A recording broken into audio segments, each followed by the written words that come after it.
welcome to the Easter series. We're talking about crucifixion tonight.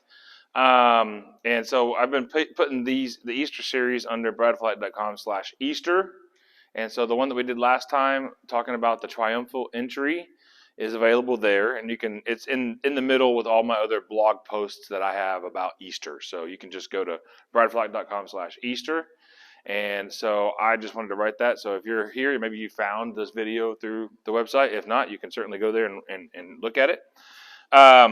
So tonight we're going to talk about the crucifixion, and we're going to do a very similar breakdown like we did for the triumphal entry. And we're going to break it down into the Gospels themselves. So we're gonna take and put here Matthew, who is a Gospel of Matthew, right? And Matthew was also with Jesus. He was an apostle and a disciple, right? Then you have Mark, which if you don't know this, Mark was likely one of the ones that was following Jesus, but wasn't in his inner clique, in his inner 12. And when Jesus, he fed the 5,000 and fed the 4,000, and he walked across the water and all that stuff, the people followed him around the lake. And they were like, hey, Jesus, you got any more of that food there? And Jesus goes, you know what? You're here just because I'm feeding you. You're not here because of what I actually have to say. So if you really want to follow me, you're going to eat my flesh and drink my blood. And they were like, okay, well, we're going to check out on that one there, Jesus, and we're going to get out of here. It's likely that Mark was one of the ones that was in that group that said, I'm not really into this whole thing. And he kind of went away. And that's one of the reasons why Paul was not real happy with him. They actually got into a dispute. Yeah. Barnabas in Antioch. Yeah. They split up. Yeah. Because him and Paul and Barnabas were good friends. That's right. They got in an argument because Paul didn't want Mark going. That's right. No, Mark wasn't one of the 12 disciples. That's what I'm saying. He left, and then he came back into the fold, which that's great news for people who are in that situation, right? And then you have Luke. Luke was a Greek physician who was a companion to Paul, because as you know, Paul was stoned multiple times, shipwrecked, all these other things. And so it'd be real handy to have a doctor with you. So that's what Luke was. And then John was, of course, with Jesus. He was James and John, the sons of thunder. Yeah, exactly. So we're going to break down the crucifixion, looking at these accounts together. And then there's a few other things. We've talked about the Easter series we did last year. I'll bring a few of those items up with us together today, but we're going to look at it together. So we're going to flip over to Matthew. If you brought your Bible, again, if you have a favorite version of the Bible, great. If you don't, find one. Find what version of the Bible you like best. I use the modern English version. Some people are using NASB. Some people are New King James. Some people are using ESV.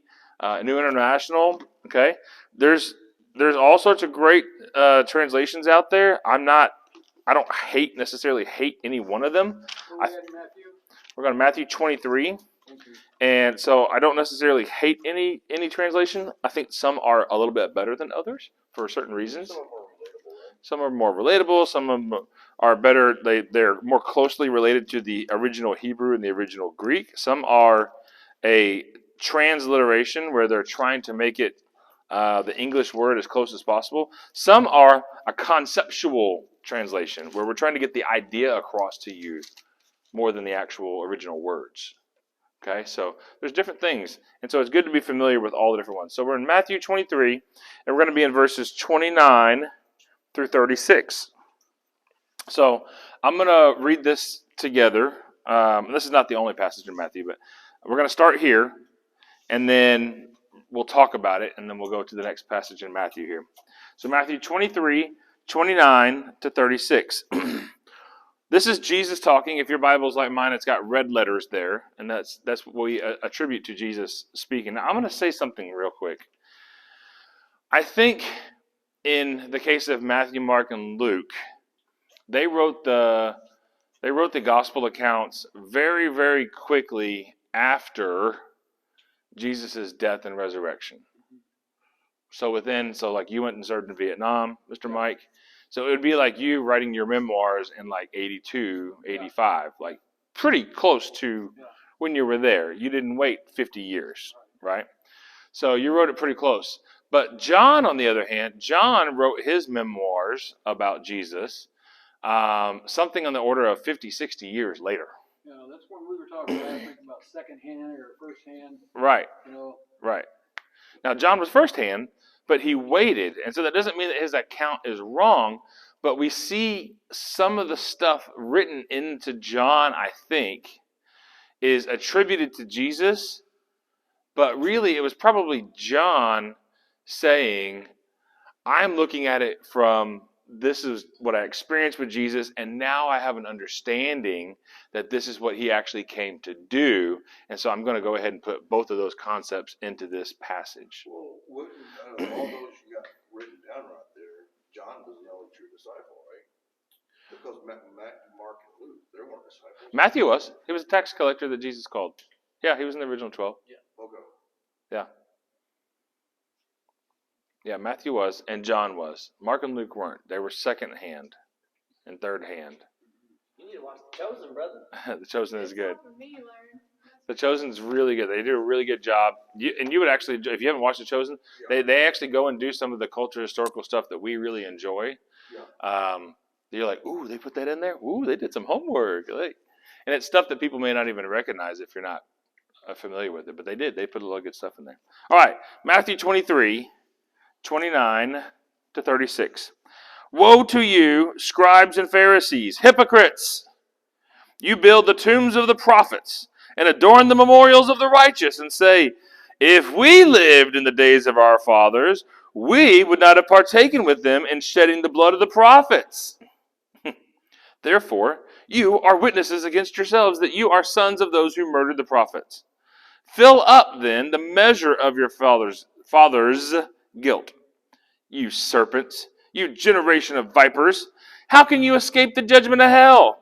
Therefore I send you prophets and wise men and scribes. Some of them you will kill and crucify, and some you will scourge in your synagogues and persecute them from city to city, that on you may come all the righteous blood shed on the earth, from the blood of righteous Abel to the blood of Zechariah, son of Berechiah, whom you murdered between the temple and the altar. Truly I say to you, all these things will come on this generation. So Jesus is, let's just say, not real happy with what these people are doing. Okay? So let's break this down for just a minute here. So I'm going to write this over here. Matthew 23, right? 29 to 36. And then who's talking? Jesus, right? So we're going to put, this is Jesus in here. And then what's he basically saying? Let's go through this together, and then we'll put down a little phrase together about what you think he's trying to get a point across here. So he says, woe to you, scribes and Pharisees, hypocrites. So hypocrites is a Greek word. Does anybody know what it means? Hippo, what does hippo mean? Or hypo? If you're hypoglycemic, what does that mean? That's what I got. What's hypoglycemic? Under or low, right? Yeah. And then crit, C-R-I-T-E, is the basis from the same word like incredible. What does that mean? So you're below credible. Below credible or low credibility. You have bad credit. And so he says that word there is a word that we associate with, I don't really believe you. You're a hypocrite. You're saying these things, but you're not doing them. And that's actually what we're getting out of that. That's a cultural appropriation of that word to mean that to us today. What it meant then was that was the word actor in the Greek. That's what they oh, I'm a hypocrite in this great production. Yes, because you're saying you're not. You're an actor. That's right. You're an actor. And so here he says, woe to you, scribes and Pharisees, bunch of actors, bunch of players. Playa, right? You are like whitewashed tombs, which indeed appear beautiful outwardly. Have you ever really been by one of those old cemeteries that has really beautiful tombs? They're talking about in Jerusalem, they have the white marble and white limestone tombs, and they're these gorgeous, ornate, things. He goes, Outwardly they appear beautiful, but inside are full of dead men's bones and of all uncleanness. So saying, I know it looks pretty on the outside because you've decorated it, but inside it's just death. It's just death. So Jesus is really slashing right now. He really is. He goes, so you also outwardly appear righteous to men, but inside you are full of hypocrisy and iniquity. Iniquity is a fancy word for choosing to do sin. Not an accidental, I fell into, oops, I didn't really realize that. Not that we really do that in our lives, but we all kind of choose to sin. Verse 29, that was in 27, by the way.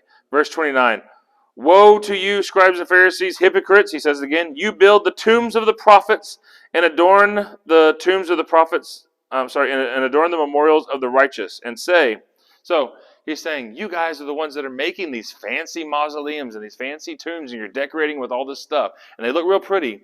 And then you're saying here in verse 30, if we had lived in the days of our fathers, we would not have partaken with them in the shedding of the blood of the prophets.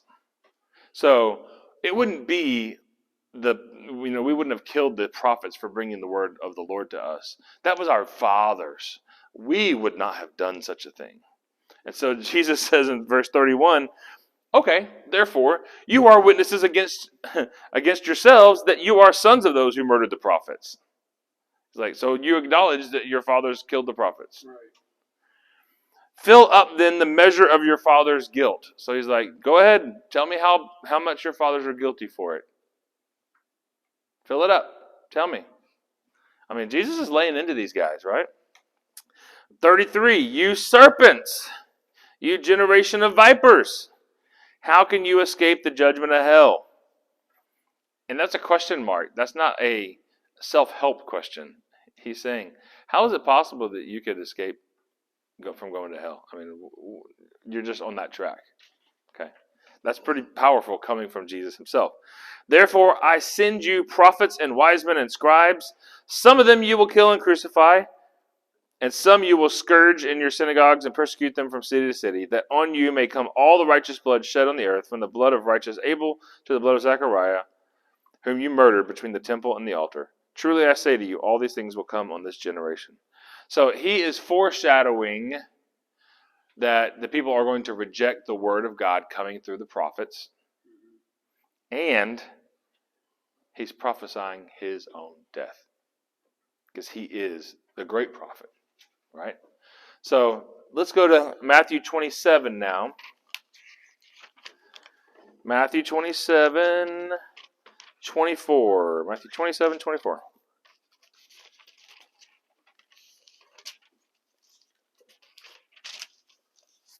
I'm going to write that down over here. Oh, we forgot to do this. Matthew 27, 24, 56. All right, so this first passage from Matthew, what was Jesus saying? Let's make a conclusion together, like a little summary statement. What was he saying here? And I said 29. Does that mean 29? Yeah. And then 24. Okay, yeah, we're good. So what was Jesus saying here? Who was he talking to? So let's do that. Talking to the Pharisees, right? Yeah. So he's talking to, I'll just put Religious leaders. So that covers the Sadducees. That covers all of them. Sadducees, the Sanhedrin, the Pharisees. Sadducees are over the laws of the inside temple. I'm not saying it right, but they were over. They make sure everything inside the temple. And the Pharisees make sure everything outside. Yeah, pretty much. Pretty much. They withheld the law outside. And the Sanhedrin was the ones that withheld the law for the Pharisees and the Sadducees, right? Sanhedrin was more like the elites ruling class, where they're basically like, as long as we get our that we look good and we get our cut, then we'll kind of let you guys do things. But we may step in if we don't really like what we see. All right, so what did Jesus say to the religious leaders in Matthew 23? Let's put Hypocrites. Yeah. hypocrites, okay? So hypocrites.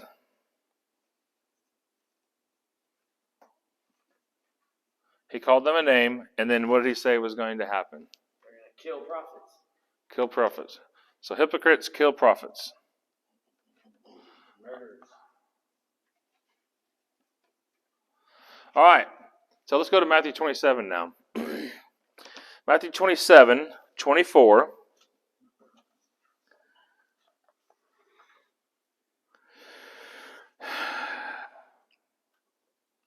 When Pilate saw that he could not prevail, but rather that unrest was beginning, he took water and washed his hands before the crowd, saying, I am innocent of the blood of this righteous man.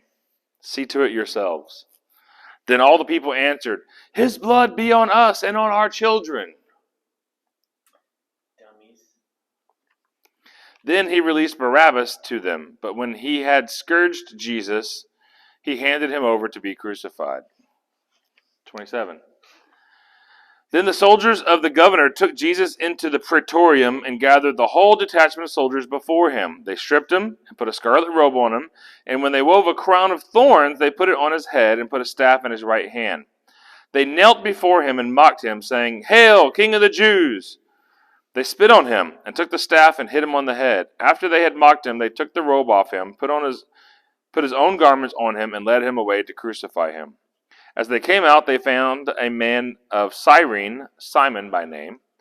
This man they compelled to bear his cross. And when they came to a place called Golgotha, which means the place of the skull, they gave him sour wine mingled with gall to drink. But when he tasted it, he would not drink it. When they crucified him, they divided his garments by casting lots to fulfill what was spoken by the prophet. They divided my garments among themselves, and for my clothing they cast lots. And sitting down, they kept watch over him there, and they put his accusation over his head, which read, This is the Jesus, the King of the Jews. Verse 38. Then 2 thieves were crucified with him, one on the right and another on the left. And those who passed by insulted him, wagging their heads, saying, You who would destroy the temple and build it in 3 days, save yourself. If you are Son of God, come down from the cross. Likewise, the chief priests with the scribes and elders mocked him, saying, He saved others, he cannot save himself. If he is the King of Israel, let him now come down from the cross, and we will believe him. He trusted in God. Let him deliver him, now if he will have him. For he said, I am the Son of God. Even the thieves who were crucified with him insulted him in the same way. All right, before we go to the next part of this, let's just kind of recap here. So, who's talking here? Pharisees. thought Jesus was talking. No, actually, this is Mark talking. He's narrating what's happening, all right? All right, so Mark is narrating the story and quoting different things that are happening. And who is he telling the story to? Who's he talking to? I'm sorry, I said, Matthew. yeah, Matthew. Yeah. Good call. My bad. Matthew. Matt. He's telling the story To who? to the reader. To the reader.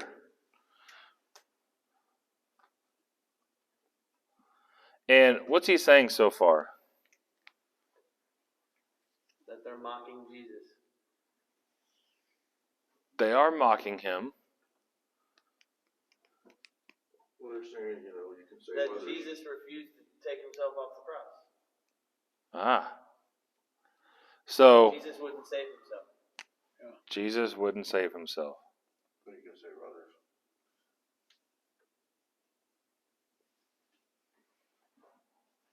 Good.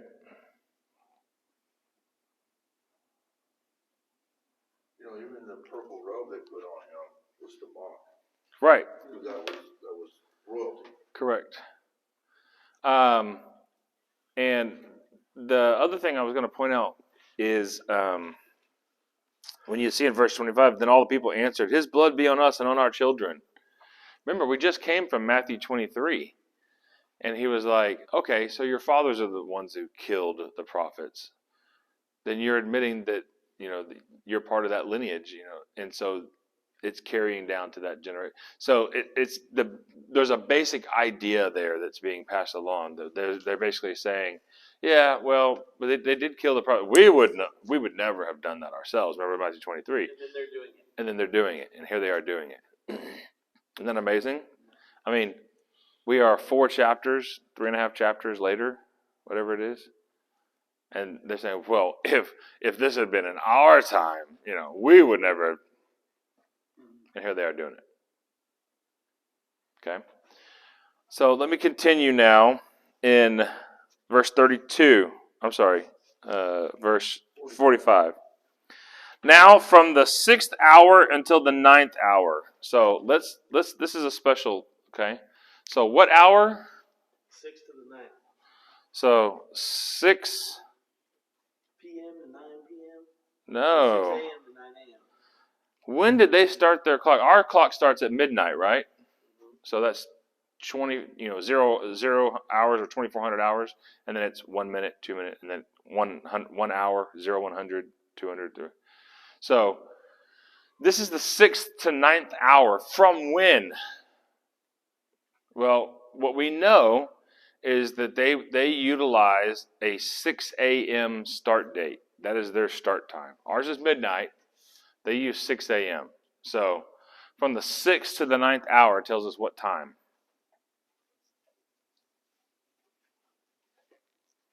12 a.m. 12 p.m. 6 a.m. 12 p.m. to 3 p.m. That's right. So noon to 3 p.m. So noon to 3 p.m. All right? Y'all tracking with me? So from the 6th hour until the 9th hour, there was a darkness over all the land. About the 9th hour, 3 o'clock, Jesus cried out with a loud voice, Eli, Eli, lama sabachthani, which means, my God, why have you forsaken me? And some of those who stood there heard it and said, this man is calling for Elijah. Immediately one of them ran, took a sponge, filled it with wine, put it on a stick, and gave it to him to drink. The rest said, leave him alone. Let us see if Elijah will come to save him. And Jesus, when he had cried out again with a loud voice, released his spirit. At that moment, the curtain of the temple was torn in two from top to the bottom, and the ground shook and the rocks split apart. The graves also were opened, and many bodies of the saints who had died were raised. And coming out of the graves after his resurrection, they went into the holy city and appeared to many. Did you just see what that said? When Jesus resurrected, remember there was another earthquake when the stone opened up. It says, the graves also were opened, and many bodies of the saints who had died were raised and coming out of the graves after his resurrection. I wish we had more detail on that event, like who they actually were. I'm just saying, it's like, oh, Aunt Ruthie, you've been dead. What are you doing? I mean, I wonder if they knew, if they were like, Jesus brought me back. I don't know. You know? It didn't give us any more detail. That's it. It's just like this little anecdotal little sentence they added in there. You're like, Yeah, like by the way. Says, what? yeah. Yeah. Yeah. So you're like, Matthew, bro, you totally missed an opportunity. Wait. Yeah. Matthew, Yeah. wait a minute. He's saying it like it's just no big deal. Yeah. He's Not like, so oh, much. yeah, By the way, saints were risen. And there's a bunch of people, and they were walking around the city too, Completely fits his character. A zombie Yeah. apocalypse. In the show. Yeah. Yeah, from the chosen the show. Yeah, absolutely. And when the centurion and those with him, keeping watch over Jesus, saw the earthquake and what took place, they feared greatly and said, truly he was the Son of God. Many women who were there were watching from afar, followed Jesus from Galilee, serving him, among whom was Mary Magdalene and Mary, the mother of James, and the mother of Zebedee's sons. So James and John's mom was there too. Okay, so that's Matthew. What else is happening now that we've kind of finished this little next part of the Matthew 27 passage? What else is going on? So we see Jesus would not save himself, but what else is going on here? He rose others from the dead, saved others. Yeah, so there was I'm going to put something on here and we're going to talk about it.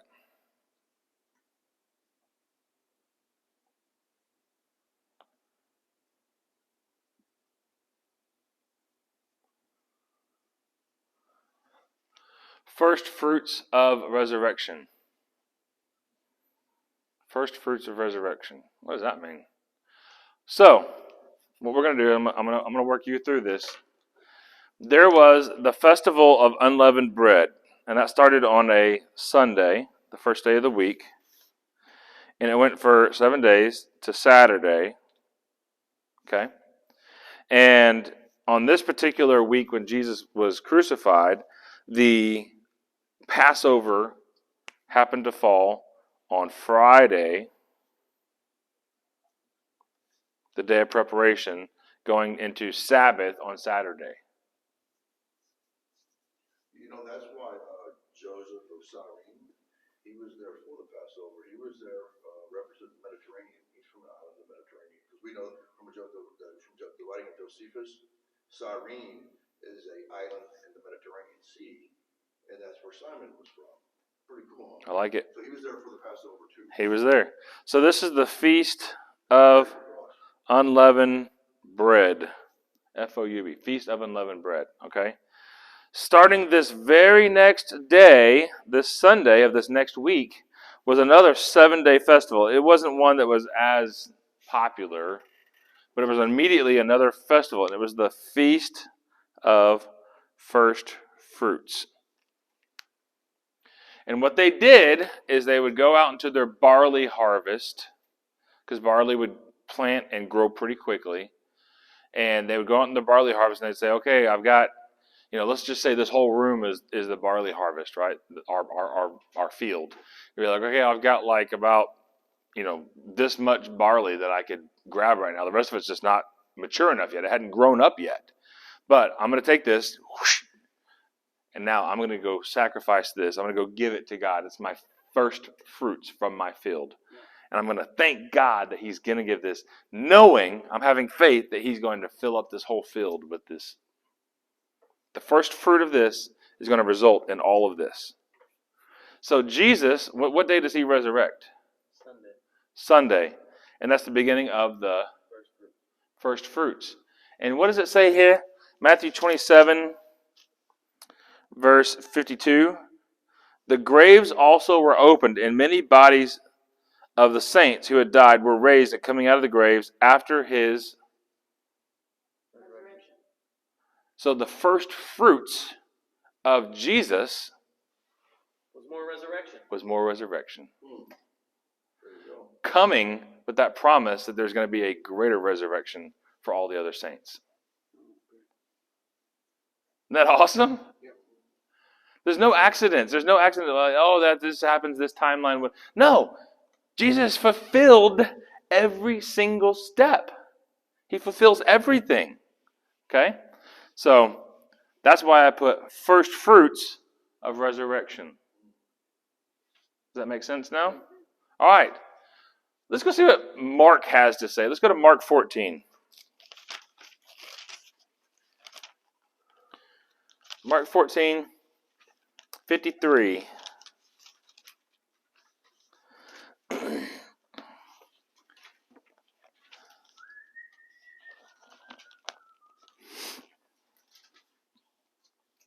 By the way, while you're flipping there, I'm going to read Mark 14:51 real quick. A young man followed Jesus. He was wearing a linen cloth around himself, and the young men who were trying to get a hold of Jesus laid hold of that guy, and he left his linen cloth and fled from them unclothed. Why did you want to read that? It's a funny story. Like I got a feeling. Mark is just like. This dude got naked and took off. Yeah, read your version here in Mark 14:51. A young man wearing nothing but a linen garment was following Jesus. When they seized him, he fled naked, leaving his garment behind. Now, why would he talk about that, but not go into the saints that were risen from the grave? I don't know. Well, this is Mark. This is Mark, not Matthew. I know. But then you're like, It just shows you they had a sense of humor. yeah, they did. Like, he must Who have grabbed got a good his laugh clothes? The people that were trying to get a hold of Jesus and his followers. Grabbed his clothes. And so he must have had just a loincloth on, basically, or something. And they're walking along and like, get them, there they are. Like, and they grabbed him. He's like, nope, not today. And he's like, woohoo, you can't catch me. I'm naked. So. And they decided that was a And good Mark just got And I'm sure Mark giggled and just like, I remember that. Remember that little kid? I gotta write about this. Yeah, I'm gonna make sure I write about that. guy Little... ran off. Yes. The Roman guard had his bowling ball in his hand. That was great. Okay, Mark 14:53. I don't know. That thing cracks me up. I don't know. They led Jesus away to the high priest. Okay, so who's talking here? Mark. This time it is Mark. And who's he talking to? Who's he talking to? The reader. The reader. That's right.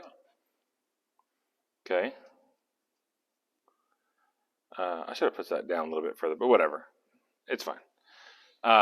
Mark and the reader. And already they led Jesus away to the high priest. And all the chief priests and the elders and the scribes were assembled with him. So, think with me for a moment. This would be like them saying the priest at the local Catholic church grabbed a hold of Jesus and they took him to the Vatican to go see the Pope. And all the cardinals and the bishops and everybody else were there too. So this was a big deal. This wasn't just like a local church situation where we'll deal with this little thing here in our little church. They went all the way to the top of this situation. Does that make sense? Okay. Peter followed him at a distance into the courtyard of the high priest. He sat with the guards and warmed himself by the fire. Now, if you remember, there are some translations that will say by a charcoal fire. We talked about that already. Okay. Now, the chief priests and the entire Sanhedrin requested testimony against Jesus to put him to death. Remember the Sanhedrin? Who were they? Top dogs. They were actually kind of like our Supreme Court. Correct. They were the ruling class. They didn't really get involved in little bitty stuff, but when something came out, they were like, "Okay, let's hear it. Give it to us." And they teeter-totter between being on Caesar's side, Yes. or the Jewish side. Correct. They were like whatever benefited them. Yeah. Is where you would find them. So the entire Sanhedrin requested testimony against Jesus. So that tells you where they were leaning, right? Against Jesus. That doesn't mean they were for the Greek or against the Greek or for the Jew, but they were against Jesus. We see that already. To put him to death, but found none. Found no reason. None. Many bore false witness against him, but their testimonies did not agree. So that would have been like, well, oh yeah, so I definitely saw Jesus. He totally did that thing. He did that thing, right? Yeah, remember that? Mm-hmm. And then Mike would be like, oh yeah, he totally did that thing. That was like 2 days ago. I meant a week ago, like Brad said. And so then they were like, okay, get out of here. You guys are idiots, right? Then some rose up and bore false witness against him, saying, we heard him say, I will destroy this temple that is made with hands, and within 3 days I will build another not made with hands. But still, their testimony did not agree. Now, Jesus didn't specifically say those words. That was their interpretation of it. Okay? Then the high priest stood up in the midst and asked Jesus, do you answer nothing? What do you have to say for yourself? What is it which these men testify against you? Why are these people so upset with you, Jesus? Just tell me something, right? But he kept silent and answered nothing.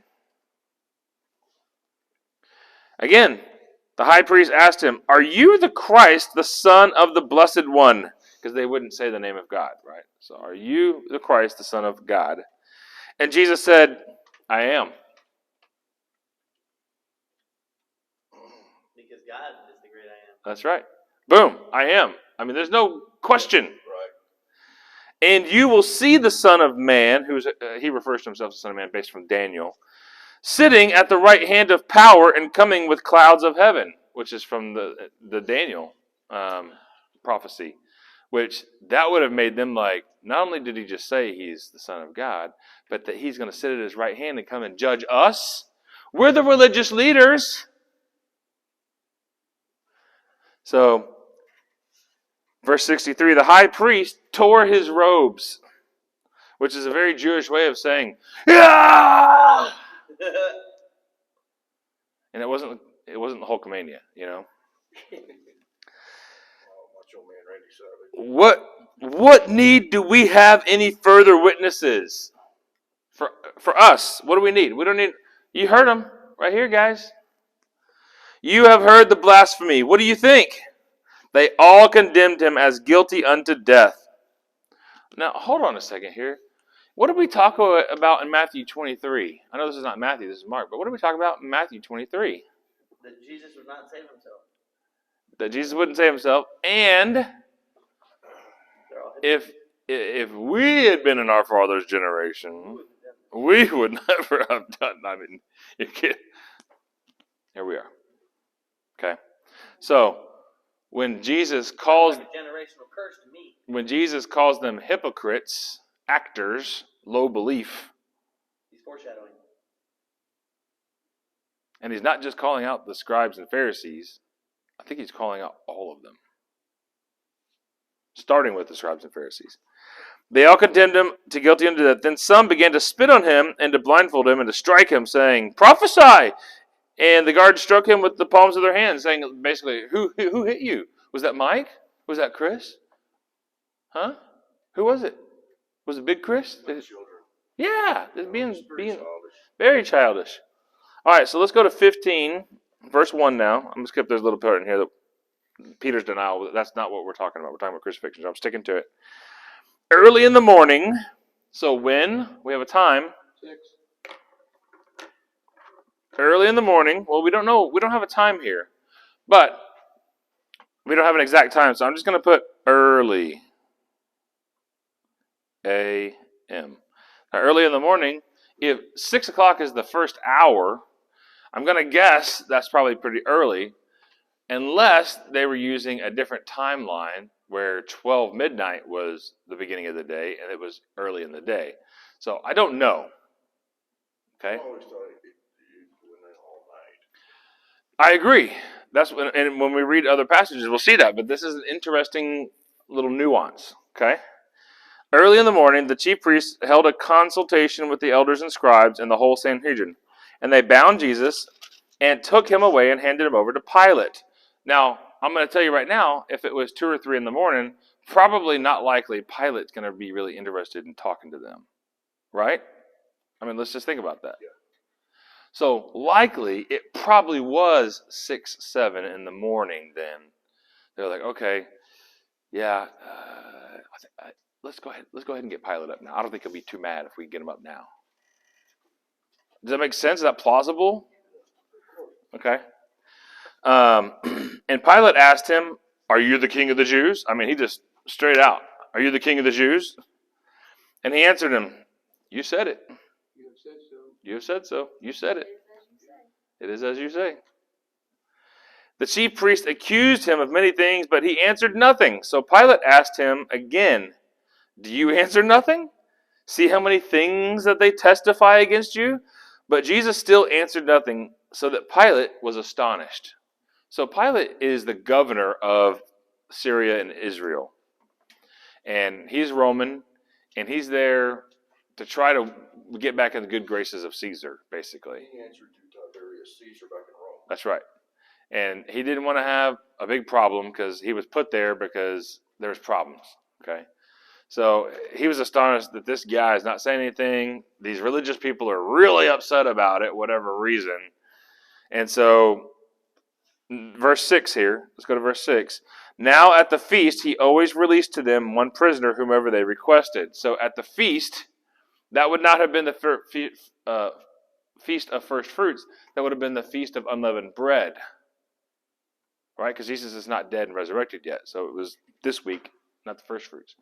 Unleavened, if you haven't been to the Passover deal with us, which is coming up April 9th, so make sure you sign up for it. I need to see you there. And then we talk about this during that time too, but leavening, if you ever make bread, you have the dough, right? You have all the flour and the water and the eggs and the whatever you're doing, and it will maybe rise a little bit. It'll puff a little bit. If you ever seen like a pita or naan or whatever. It will puff a little bit because of the steam, but it's not really a doughy dough, right? But when you add leavening, when you add the yeast in there, even if you just put a little sprinkle, it'll puff more. And then you put a whole bunch of yeast in, it'll puff up even more. A little yeast will yeast the whole dough. It doesn't just do like one corner. It's within the whole thing, right? When you're mixing dough, you don't just say, okay, I hope the yeast is just in this. When you make pizza dough, you don't make pizza dough, roll it out flat, and then say, okay, I'm going to sprinkle yeast on the crust so the crust is more puffy than the flat part. That's not how that works. The whole dough has to have yeast in it, but the way you cook it, you have the ingredients in the middle which prevent the middle from puffing like the outside edge, and that's how you get the crust. It's all leavened. It's all yeast. Is that making sense? That little bit of yeast is in the whole thing. And so the Feast of Unleavened Bread is all the way back from Exodus, which we're taking a break from Exodus right now doing this Easter series. And what we see here is Pilate playing into that idea, because when Jesus talks about leaven and unleavened, he says even a little bit of leaven will leaven the whole bread. Even a little bit of yeast will make the whole bread have yeast. And he was referring to the idea that the Jews, which they still do today, consider the Feast of Unleavened Bread, you don't have yeast in your house for that whole week, because that represents, it's not, but it represents a symbol of sin in your life. That even a little bit of sin in your life is still sin within your life. Even if I'm a good person, I pay my taxes, I do my deal, whatever, but you still have bad thoughts, or you still have speeding home, or ran the stop sign, or whatever it is, okay? And so that little bit of sin, a little bit of leaven, a little bit of yeast is still within your life. Your dough, as far as yourself, you're still condemned. And so the Feast of Unleavened Bread, they would take a whole week, and they would say, get the yeast out of our house, get the yeast out of our bread. We're going to have a whole week of trying to focus on removing that sin from our life, focusing on it being clean, okay? So Pilate plays into that when he says here, at the feast, he always released to them one prisoner whomever they requested. Why would he release a prisoner during that feast? Maybe their prisons are too full. No. It's tradition, but why? Why at this feast? I don't know. Because if it's unleavened, that means without sin, then that means he is basically pardoning somebody of their sin for this festival. I wouldn't think that would make a difference to the Romans, though. He was doing this for their sake. It says, now at the feast he always released to them one prisoner. He didn't care about it. So this was tradition. He was upholding. Correct. Oh, I got you. I never paid attention to that. Whoever they requested. There was one named Barabbas, which, by the way, Barabbas, when you translate that, Bar-Abbas means son of the father. Bar-Abbas, Abba is the father. Bar or Ben or Bar is son of the father. That's pretty interesting. One was named Barabbas, who had committed murder in the insurrection and was bound with the rebels. The crowd began crying aloud, asking Pilate to do as he had always done for them. Hey, let's do this tradition. Let's do this thing. Pardon this guy. All right, let's unleaven this guy. All right, let's take away his sin. Let's just call it good for this one guy. And he answered them, do you want me to release you the king of the Jews? Which is what they had been calling Jesus, mockingly. For he knew that the chief priests had handed him over out of envy. But the chief priests stirred the people so that he should instead release Barabbas to them. Pilate answered them again, what then would you have me do to him who you call the king of the Jews? And they again cried out, crucify him. It wasn't whip him, imprison him, change places. It was put him to death. And here we go back to Matthew 23. If that had been our generation, we would never have done that to the prophets. Yeah. Hypocrites, Exactly. right? Hey, here's the deal. Me and you, us, our role in our salvation is very simple. I'll tell you what it is. It was what required Jesus to die in the first place. That's it. It didn't start with us. It isn't finished with us. We are the reason that God created that path for Jesus to follow, pay that price so that with him we could come back to God. Started with him, completed with him, finished with him. Had nothing to do with us except for we were the reason that he had to do it in the first place.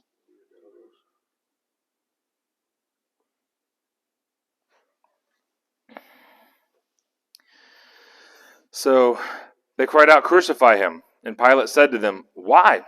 What evil has he done?" But they cried out even more, "Crucify him!" So Pilate, resolving to satisfy the people, because he didn't want another insurrection or outbreak on his hands there, released Barabbas to them, and when he had scourged Jesus, whipped him and beat him, he handed him over to be crucified. Hey, you want to hear a fun fact? Y'all know what Barabbas' first name was? Y'all can look this up too. Jesus. Yep. Ain't that ironic? How do you know that, Harvey? I know things. Looking at my notes. The soldiers led him away to the Praetorium Hall, and they called together the entire battalion. They clothed him with a purple robe, which again is very rich and expensive, and it's what kings would wear, but they were doing it in a mocking way. Which, by the way, people do that today too. Don't they know? People in the church that do that. Oh yeah. We almost came to church here Sunday. Me and Brian. Me and Brian. Well, come on. Is it 10:30 or? 10:30. Yep. And they wove a crown of thorns and put it on his head and began to salute him. "Hail, King of the Jews!" And they struck his head with a staff and spit on him, and bowing their knees, they worshipped him. When they had mocked him, they took the purple robe off him and put his garments on him. And then they led him out to crucify him. They compelled a man named Simon from Cyrene. So this Simon guy is listed Matthew and Mark so far, so that's lining up, right? The father of Alexander and Rufus, that's new. He had his kids with him. Did you catch that? No, say that again? Simon from Cyrene, the father of Alexander and Rufus, He had his kids with him to watch the. to celebrate the Passover. The guy from the Mediterranean. Yeah. As he was passing through the country to bear Jesus' cross, they brought him to the place called Golgotha, which means place of the skull. And they gave him wine mingled with myrrh to drink, but he did not take it. And when they had crucified him, they divided his garments, casting lots for them to decide which each man should take. Now it was the third hour. What's the third hour? And they crucified him. So we have early a.m., which I'm going to suggest it's in the 6 to 7 o'clock hour range to talk to Pilate. By 9 a.m., we're crucifying. Okay? 9 a.m., we're crucifying. A lot of threes in here. 3 hours. Where was I? The inscription of his accusation was written above, "The King of the Jews." With him they crucified two thieves, one on his right and one on his left. So this is lining up, right? And the scripture was fulfilled, which says, "He was numbered with the lawless ones. Those who passed by blasphemed him, shaking their heads and saying, 'Ah, you who would destroy the temple and build it in 3 days, save yourself, come down from the cross.'" It's right here. Likewise, the chief priests mocked him among themselves with the scribes and said, "He saved others, but he cannot save himself. Let the Christ, the King of Israel, descend now from the cross, that we may see and believe." Those who were crucified with him also reviled him. When the 6th hour had come, you catching on to something here?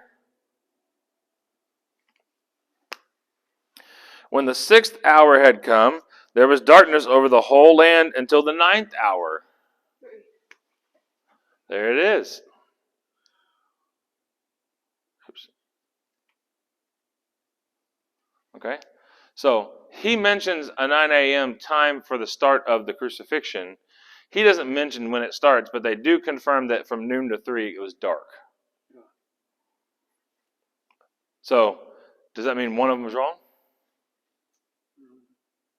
No. He had a little bit more detail in there, didn't he? There was people, oh yeah, the God, the Bible it just has all sorts of contradictions and look, I was actually just talking to a guy the other day.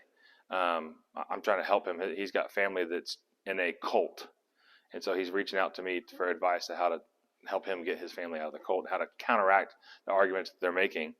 And anyway, we got into a topic about inerrancy of the Word of God, and he brought this up. He's like, well, this one says noon or 6 hour, and this one says 9 a.m.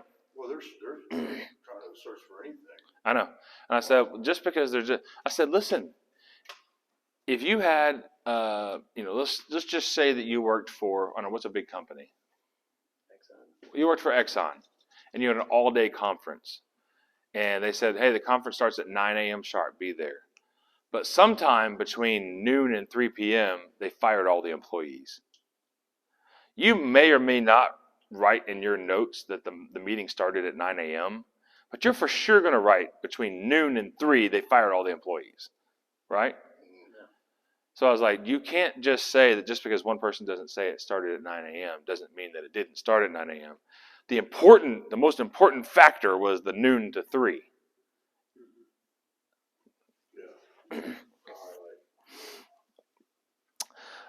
When they crucified the two thieves and they reviled him, let's see here.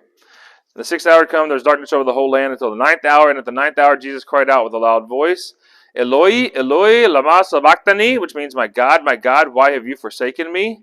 Some of those who had stood by when they heard it said, listen, he's calling Elijah. And one man ran and filled a sponge with vinegar, put it on a stick, and gave it to him to drink, saying, leave him alone, let us see if Elijah will come to take him down. I'm not 100% certain why they're giving him this vinegar. I know it's in the prophecy.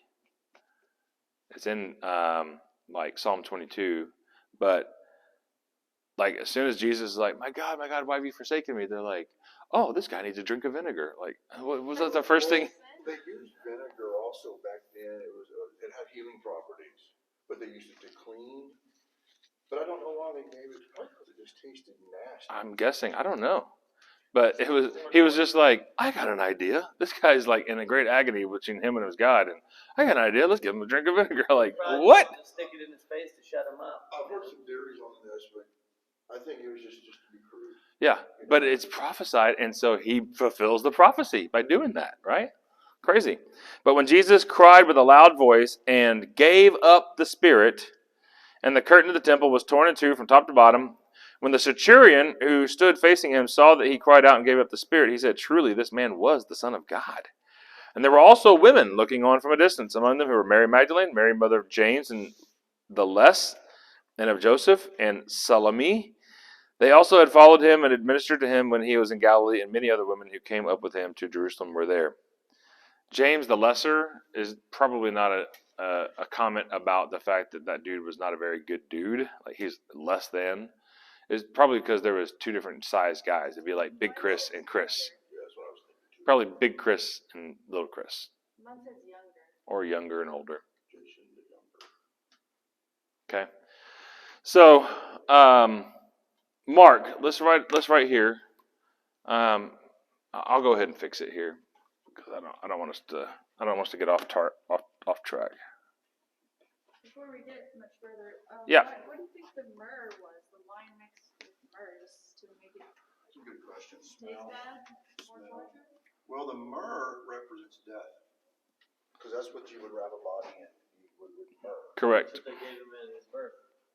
Frankincense and myrrh. Yeah. It was a very expensive gift back then. It was actually hard to get because it didn't come from that era or that area. It had to be brought in like caravan. So Right. it was expensive. Very perfume. The perfume was very expensive. The spices were very expensive. I don't know why they mixed I don't it with know. wine. That's actually a good question. I don't know. The only thing that I can think is that perhaps the myrrh as a preservative for the body in the embalming process or whatever may have been a preservative of that wine to prevent it from getting microbes and whatever. I don't know. Or maybe they were step ahead on the embalming. We're going to embalm them from the inside out. Give them wine to dry them up and myrrh. I mean, I don't know. I'll research that. It's interesting. Yeah, you check that out for us. That'd be great. All right, so we have Mark. Here's the passages: 9 a.m. to noon, then noon to 3. Right? Mark. He's audience is the reader. That's us. And then what would we say about these passages here from Mark? They line up with Matthew's very closely. Yep. I would say they are synchronous.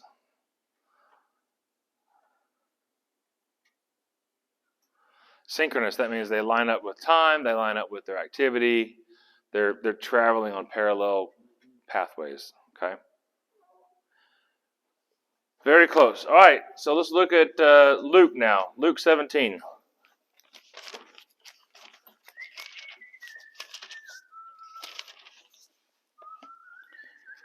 Luke 17:20.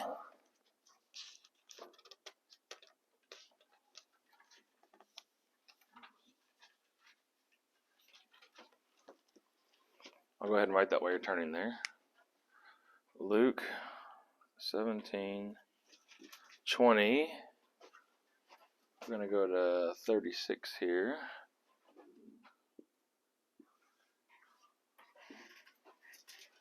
And then we're going to do 23, 1 through 49.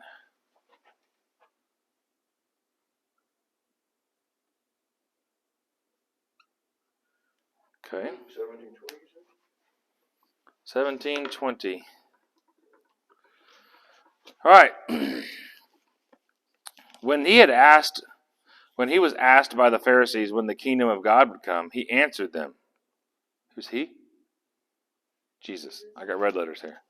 The kingdom of God does not come with observation, nor will they say, here it is, or there it is. For remember, the kingdom of God is within you.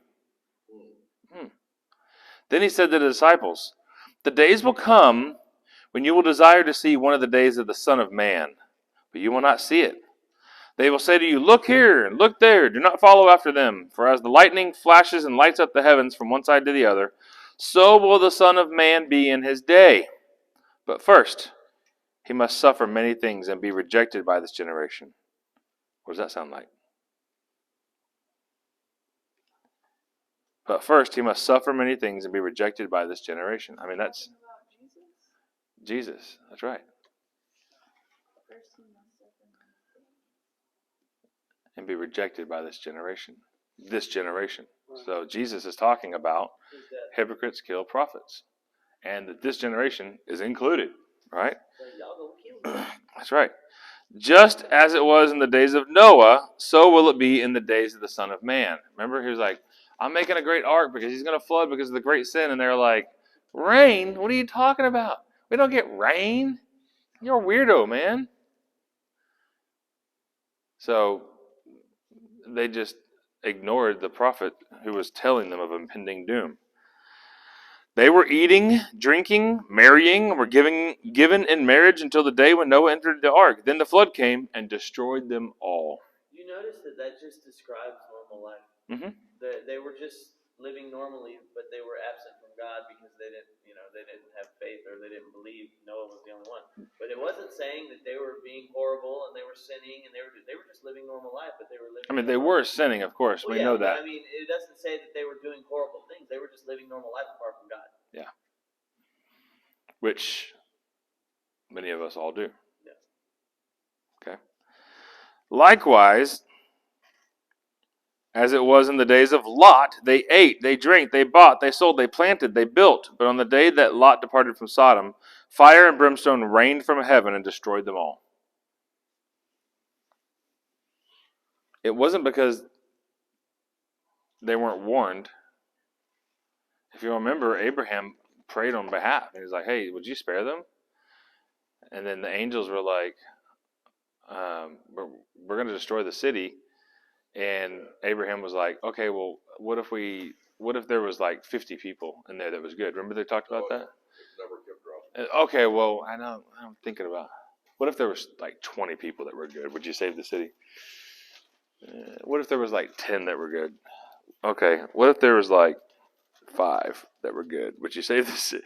Like he's thinking about their daily lives, but they're living without God. And so he's thinking, oh, yeah. Oh, that guy's, he's got that porn stash stuffed under his mattress. Well, what about that? He gets lit on the weekends. Like you can see Abraham going through the list. Lot's wife, yeah, she turned to salt. Hold on. Yeah. So will it be on the day when the Son of Man is revealed. On that day, let him who is on the housetop with his goods in the house not come down to take them away. And likewise, let him who is in the field not return to the things behind. Remember Lot's wife? Whoever seeks to save his life will lose it. Whoever loses his life will preserve it. I tell you, on that night, two men will be in one bed. This is not a homosexual comment. This is just saying there will be two people in bed. One will be taken and the other will be left. Two women will be grinding grain together. The one will be taken and the other will be left. Two men will be in the field. One will be taken and the other will be left. And they asked, "Where, Lord?" And he replied, "Where the body is, there the eagles will be gathered together." So who's talking here? Jesus is talking here. So we're back to Jesus talking. Now let me ask you a question. Was Luke a follower of Jesus in the flesh? No. So how could Luke have Jesus speaking in red letters? He spoke to him after his resurrection? Or he spoke to him... He's second-hand account. Mike, when your commanding officer released you from your service in the Navy, do you remember what he told you? No, it was a court-martial problem. Dishonorable discharge. Hey, now. But you have an idea of what he told you. I mean, probably the same thing he tells a lot of people. Yeah. Like, congratulations, you've served your term, Yeah. whatever. Then he told me to shave. And go shave. I had a mustache and beard, and he didn't like it. So he tells you to go shave. So you remember that. Yep. So now that I know that, if I went and told my wife, hey, when Mike was discharged from the Navy, his commanding officer told him to go shave because he didn't like it. Would that be, I'm not making that up. I'm not like, I didn't hear it from that guy, obviously. I wasn't even born yet. Right? So that's what's going on. Is it was somebody who it happened to, or they were there witnessing it, telling me, a third person, what went down. Okay? So Jesus is the one speaking here. Who's he talking to? The leader? No, the people. Audience. Actually, the first two verses, he's talking to the Pharisees. And then after that, he's talking to his disciples. He's talking to the, I'm going to put RL for religious leaders, right? And then he's talking to the disciples. And what's he saying? The whole part about, but first he must suffer many things and be rejected by this generation. And it's going to be like Noah, it's going to be like Lot, all that kind of stuff. He's talking to his disciples. What's he saying? What's he trying to get across to them? That he's going to die? Yeah. That he is going to die. Trying to prepare for what's coming.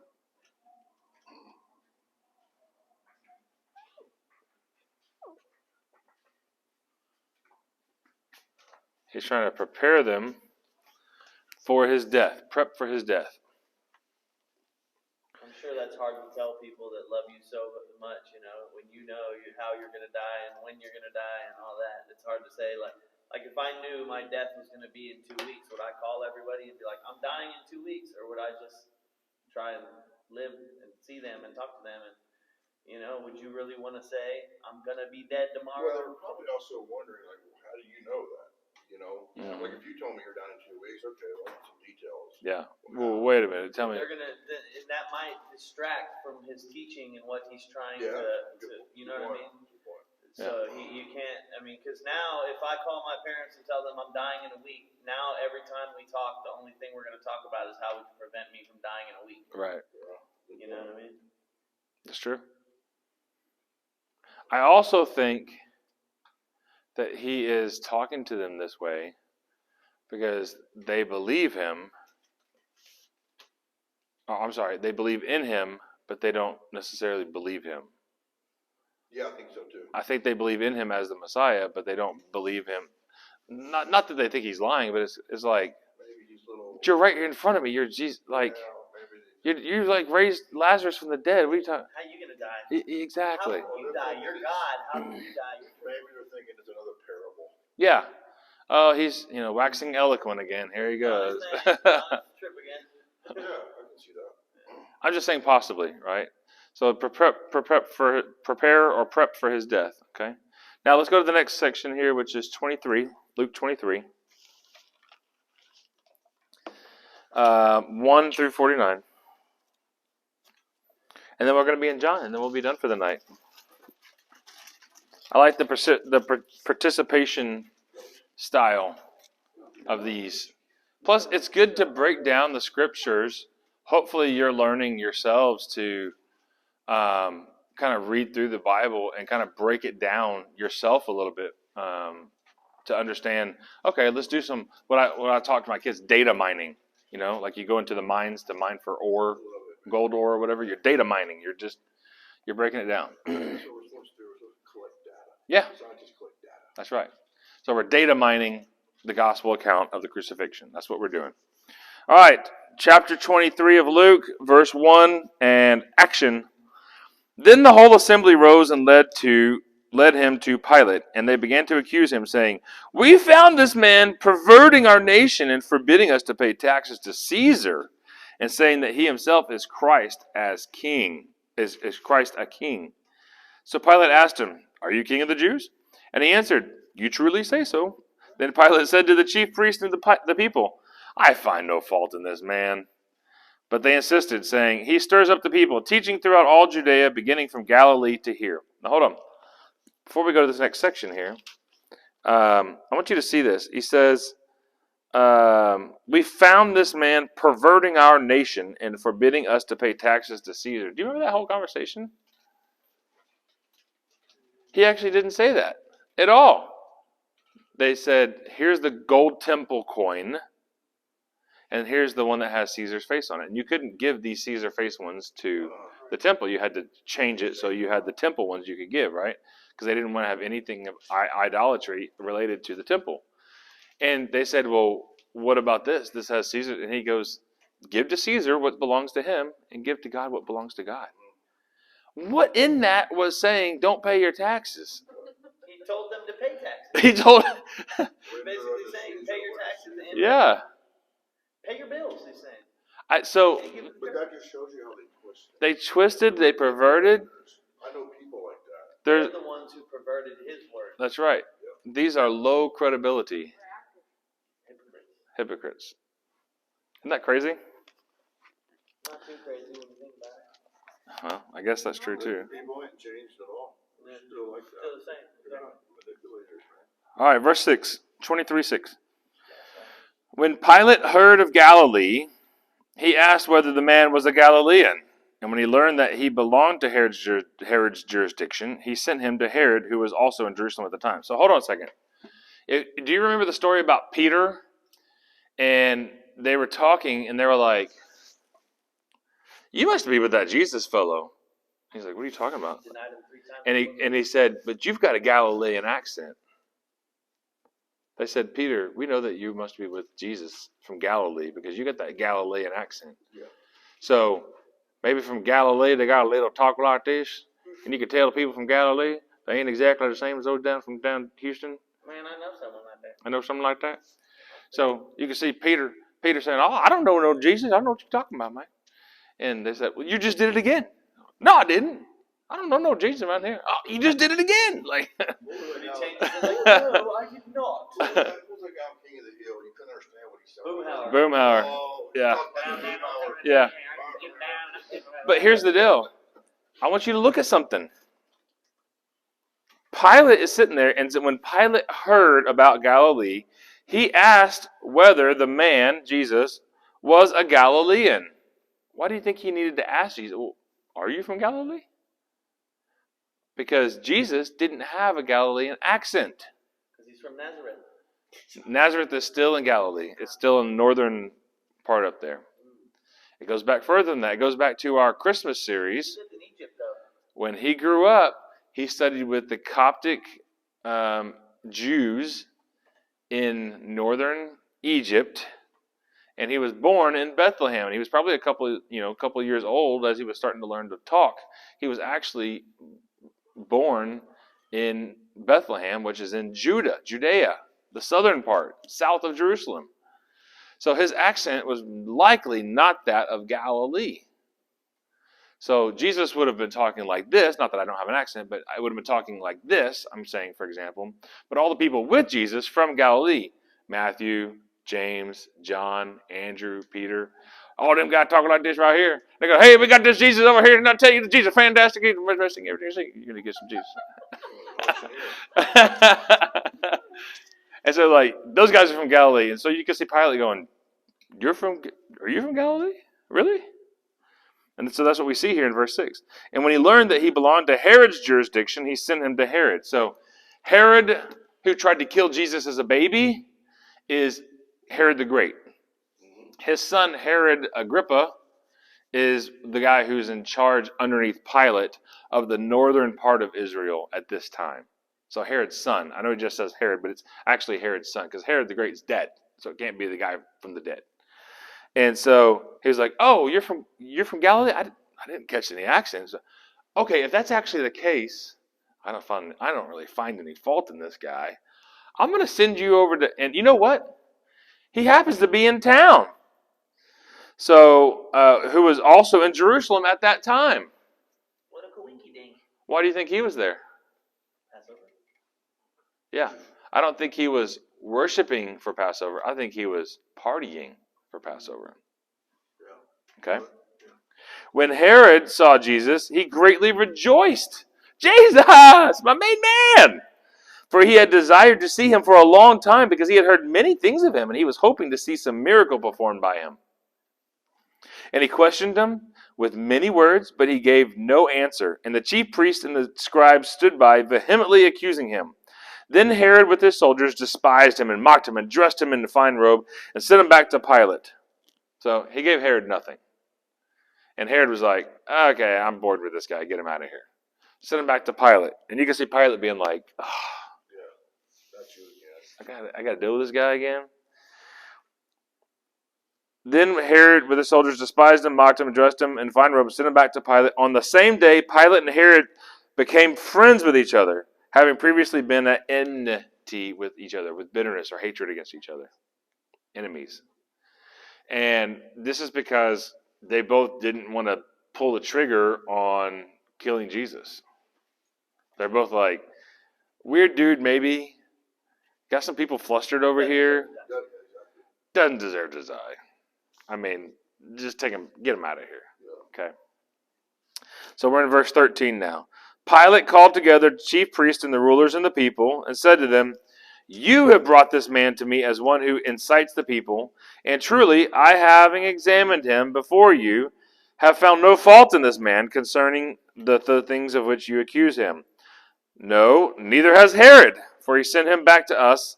Look, nothing worthy of death has been done by him. I will therefore chastise him and release him. For he was obligated to release one man to them at the feast, which remember we talked about the... But they all cried out at once, saying, take this man away and release Barabbas to us. That would be kind of like saying, no.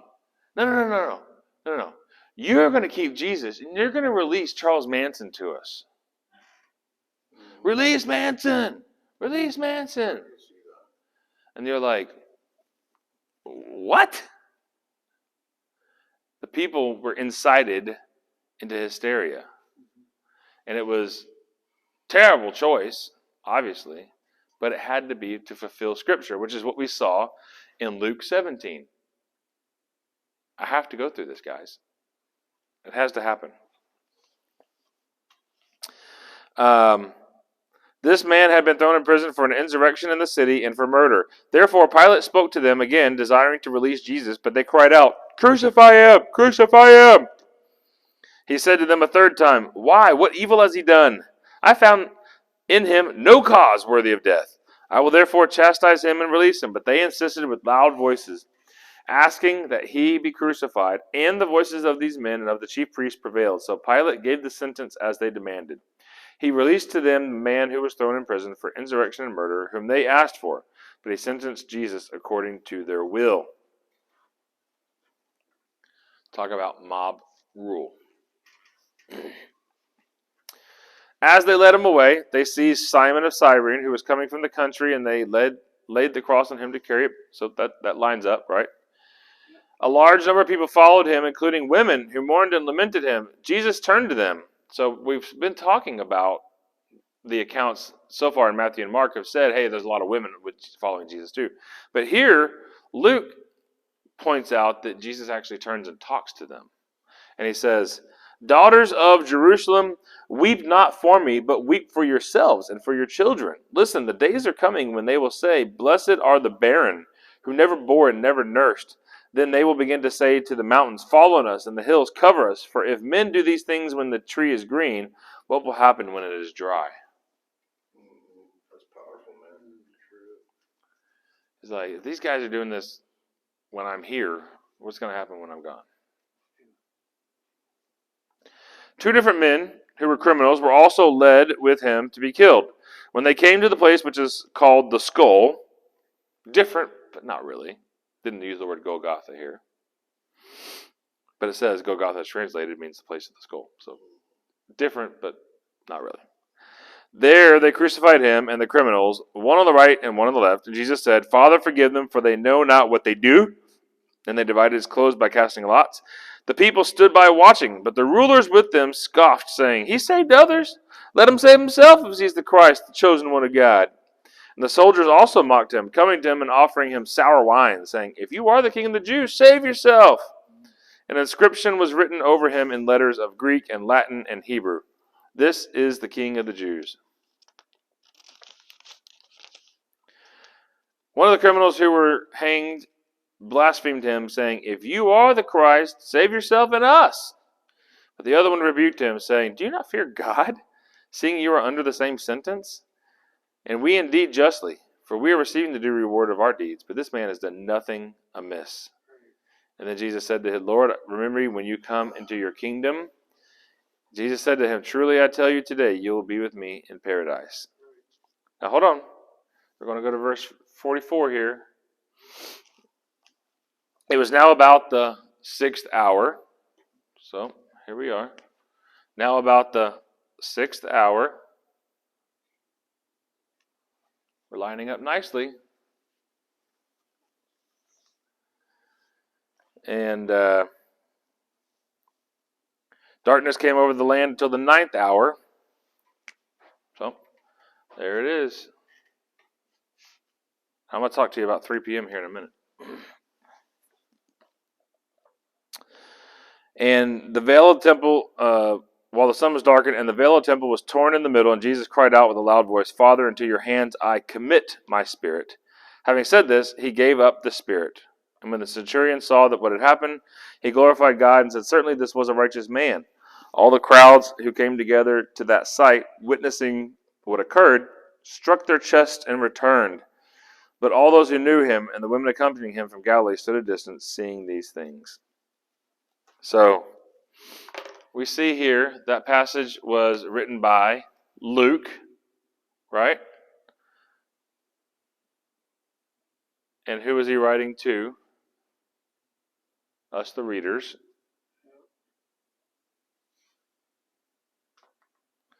And what would we say? What would we say about that?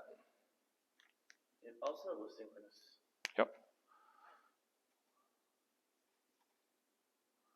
Sync. So far, we are seeing that the accounts, what I would say, line up pretty well. Let's go to John 18. John 18.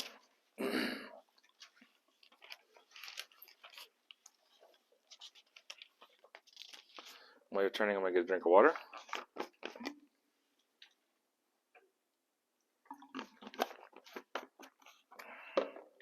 John 18.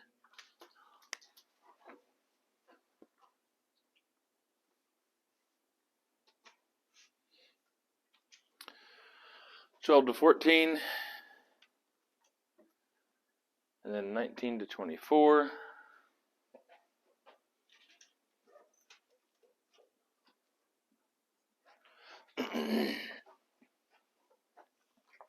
(28 to 40).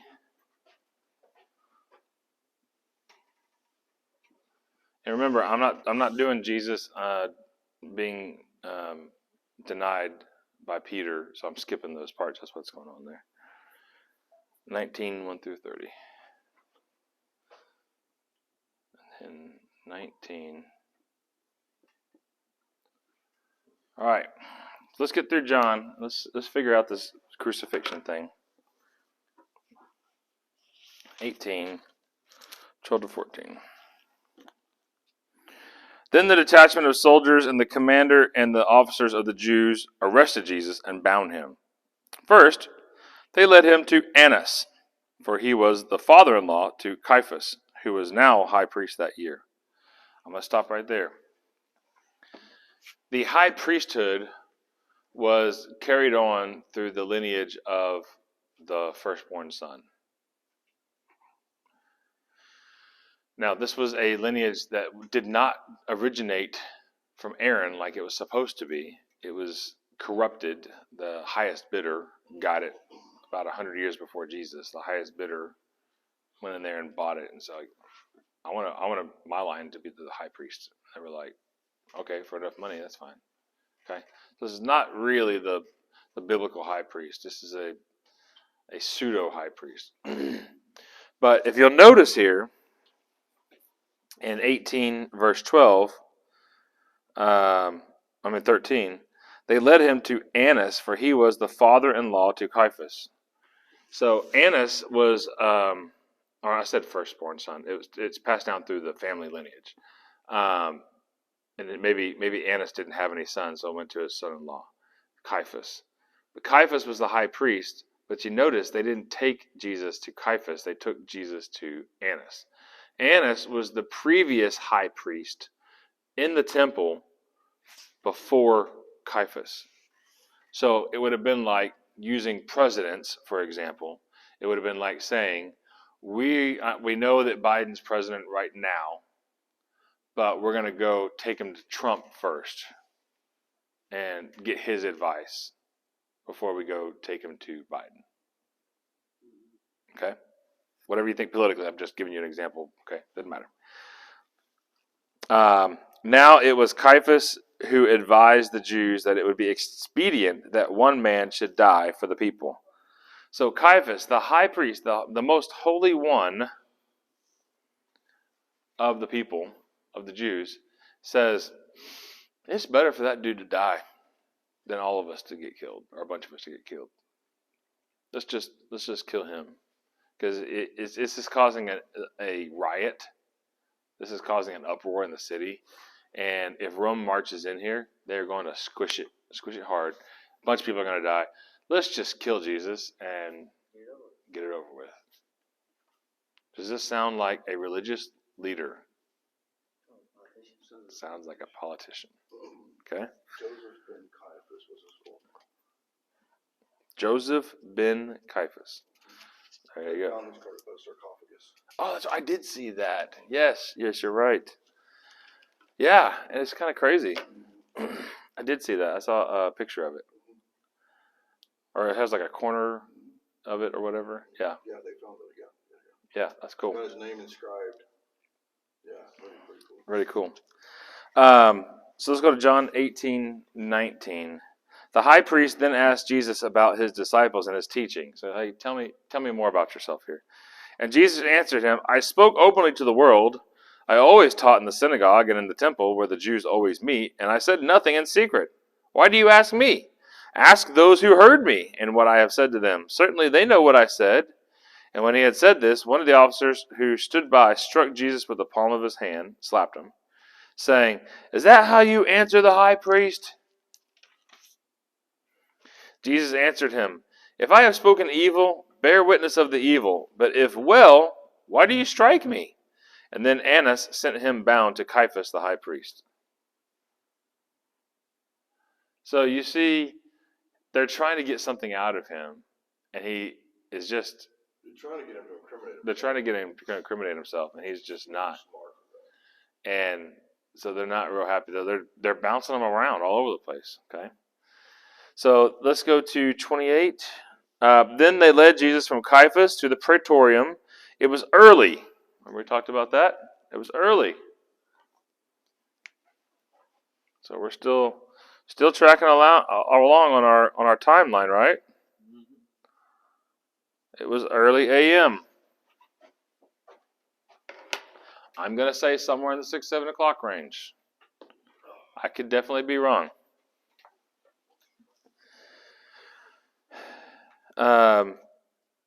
Yet they themselves did not enter the praetorium so that they might not be defiled, but might eat the Passover. So here's what's going on. Remember the Feast of Unleavened Bread I talked about? They had to get rid of all that stuff.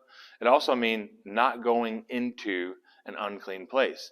And the Greek citadel of the Roman citadel of the Roman commanding governor would not be a clean place to a Jewish person. So if I went in there, I would be unclean and not fit to eat the Passover celebration. So I said, we're not going to go in there. We're just going to kind of gather at his gates, and we'll kind of shuffle our feet and make a little bit of noise, and maybe he'll wake up and we can get him to come out. Okay.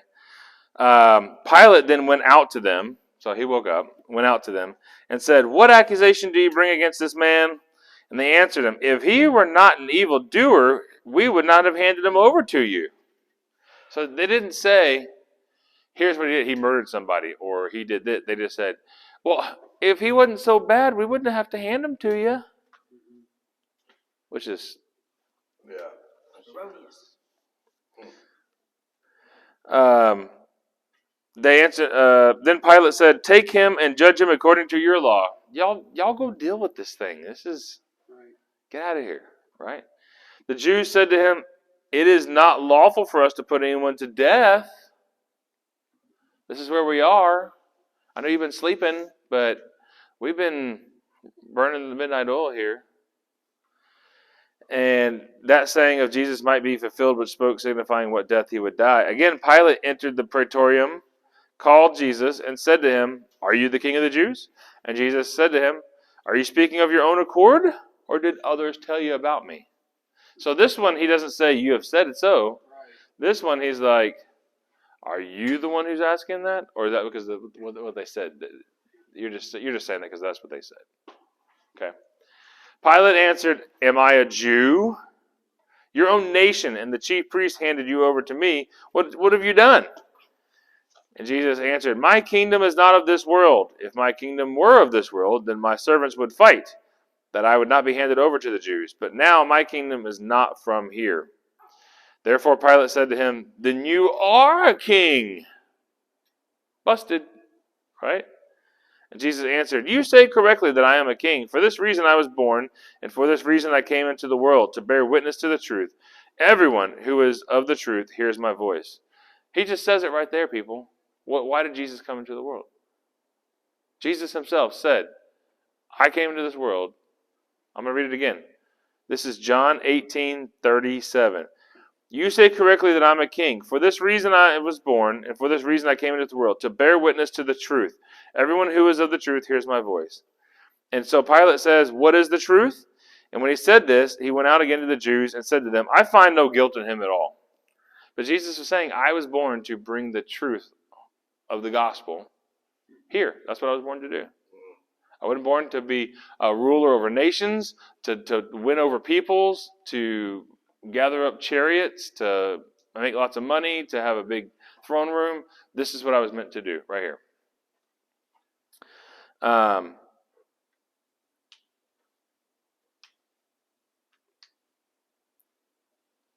Verse 39.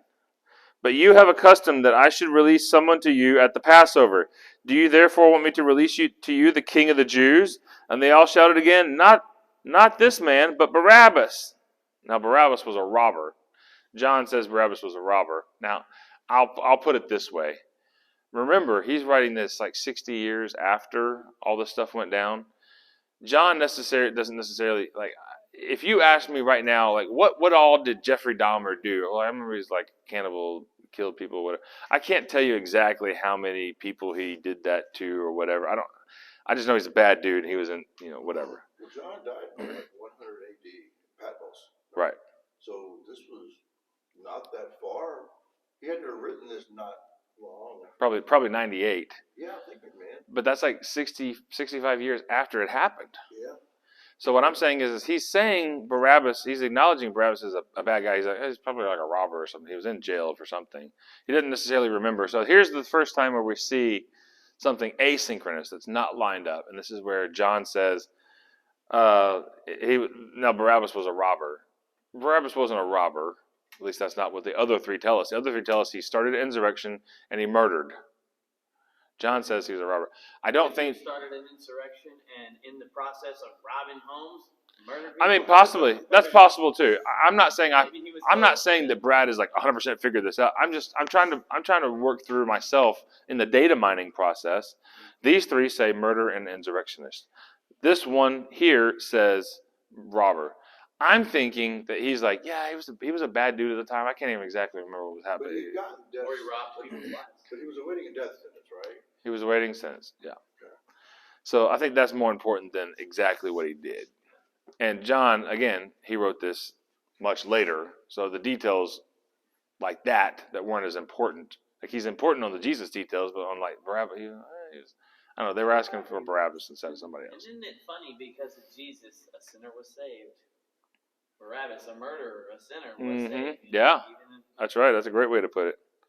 Okay, now let's go to 19, 1 through 30, which is the next section here.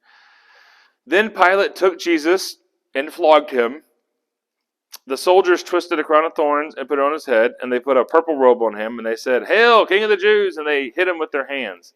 Again, Pilate went out and said to them, "Look, I'm bringing him out to you, that you may know that I find no guilt in him."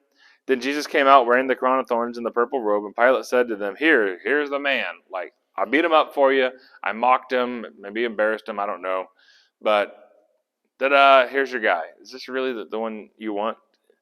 And when the chief priests and officers saw him, they cried out, "Crucify him! Crucify him!" And Pilate said to them, "Take him yourselves and crucify him, for I find no guilt in him." The Jews answered him, "We have a law, and by our law he ought to die, because he made himself the Son of God." And when Pilate heard these words, he was more afraid and entered the praetorium again and said to Jesus, "Where are you from?" Like, wait a minute. Remember, Brad, too, that they have been used to a lot of false prophets coming before Jesus. So they've been dealing with false prophets claiming to be the Messiah. Right. Yeah, this was not like the first time this happened. Right. He said, "Where are you from?" But Jesus gave him no answer. And Pilate said to him, "Are you not speaking to me? Do you not know that I have the power to release you and power to crucify you?" And Jesus said, "You would have no power at all over me unless it were given to you from above. Therefore, he who handed me over to you has the greater sin." Yeah, that's pretty. Whoa. Yeah. Boom. From then on, Pilate tried to release him. Because Pilate's like, oh, dang. All right, guys, we got to get rid of this Jesus. Just get him out of here, No, crucify him. Pilate knew, okay, this guy might be, he knew, like he felt it. Yeah, I think so. But the Jews cried out, "If you release this man, you are not Caesar's friend." Remember I told you? He's kind of on Caesar's list. Oh, yeah. Oh, no. So the Jews are going to rat Pilate out to Caesar that he didn't do what they wanted. And so now, whoever makes himself a king speaks against Caesar, right? So Jesus said he was king of the Jews, and now you're saying he's king of the Jews? We might have to go talk to Caesar about this. Man, talk about extortion. Blackmail. When Pilate heard these words, he brought Jesus out and sat down on the judgment seat at a place called the Pavement, which is Hebrew is Gabbatha. Gabbatha. It's not Golgotha, but it's Gabbatha. It was the day of preparation of the Passover, and about the 6th hour, here we are, Yep. Noon. There it is.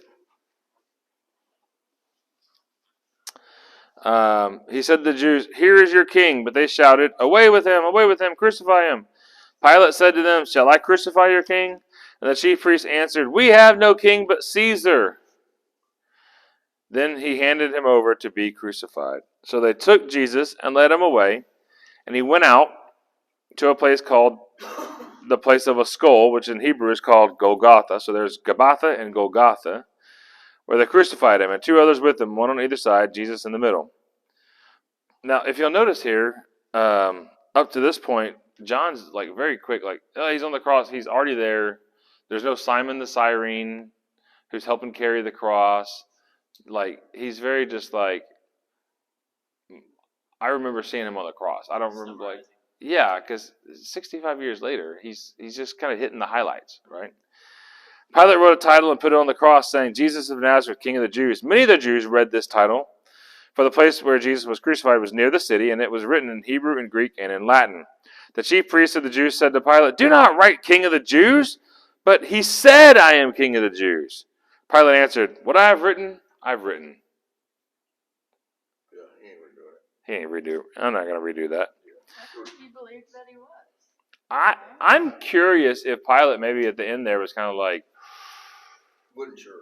I'm not real sure what's happening here. This is when the soldiers had crucified Jesus, they took his garments and divided him into 4 parts, a part for each soldier, and also his tunic. Now the tunic was seamless, woven from top to bottom. So they said to one another, "Let us not tear it, but cast lots for it, to decide whose it shall be." This happened to fulfill Scripture, which says, "They divided my garments among them, for my clothing they cast lots."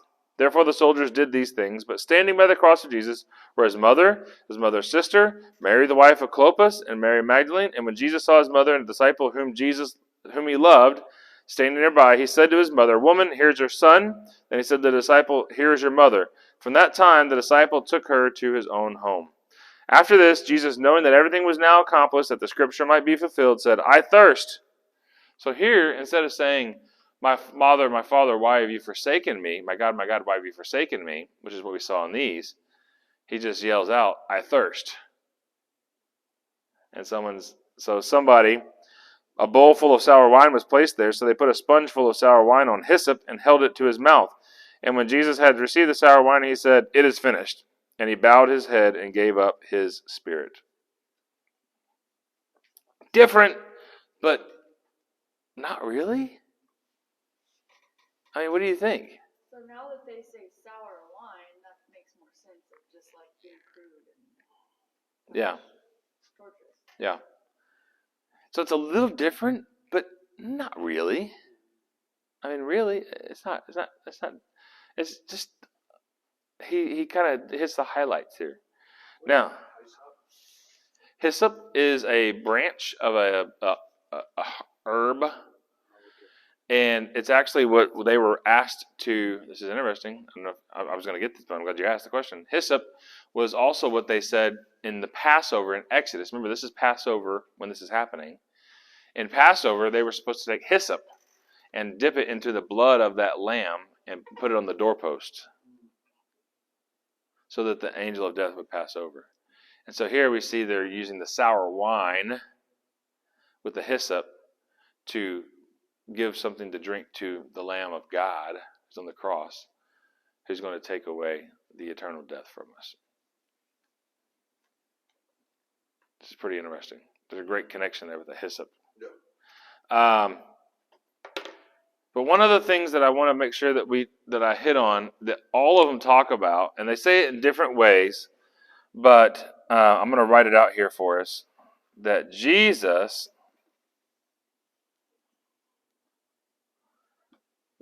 gave up his spirit. We talked about this last year when we kind of went through our Easter series, those of you that were here. The crucifixion, he had blood loss from getting beaten, punched, his beard ripped out, the crown of thorns on his head. Like, we didn't go through all the trials and all that stuff. Should have been dead. He was probably weak. Oh, yeah. He was very, very weak, but he didn't die. The crucifixion, they put it right through here. Because if you put it through here, it'll just rip through, the nails will rip through here. So they really put it right through the top of the ulna and the radius.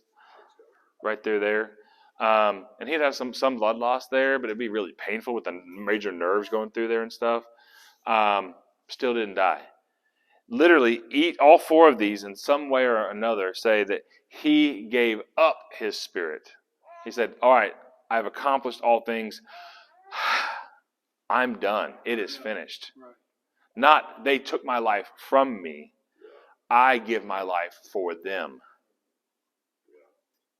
And I just want to make sure that I made that as a key point about the crucifixion.